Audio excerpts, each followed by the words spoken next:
When you start SculptrVR, you have a sculpting tool in one hand and a palette in the other. Let's go over some of the basics of using SculptrVR.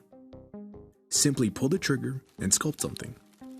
As you hold the trigger down and move your hand, watch as your sculpture forms in front of you. Push the thumbstick up and down to increase and decrease the size of the tool.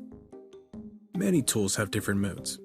The sphere sculpting tool has a sculpt mode and a carve mode. With the sphere tool in your right hand on the Oculus Quest, tap the A button to switch from sculpting to carving.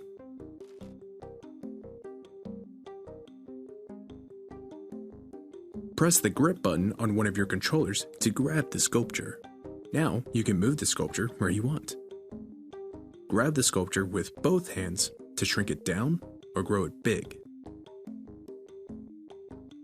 Now keep in mind that you can change the default behavior of the grip buttons in the settings menu, but we won't go over that in this video.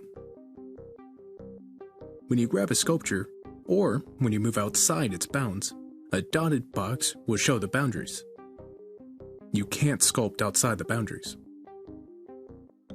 Also, keep in mind, if you're using layers, each layer may have its own boundaries.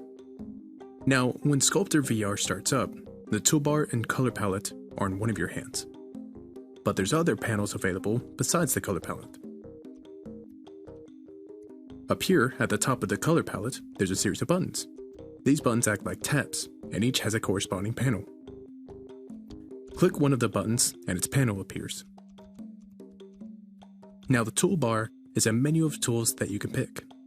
It runs up and down beside whichever control panel you have open. You can pick tools by clicking on them. Now you can use the undo and redo buttons to undo and redo sculpting actions. On the Quest, you can also use undo and redo by pressing the upper and lower action buttons, A and B or X and Y on the hand that's holding the toolbar.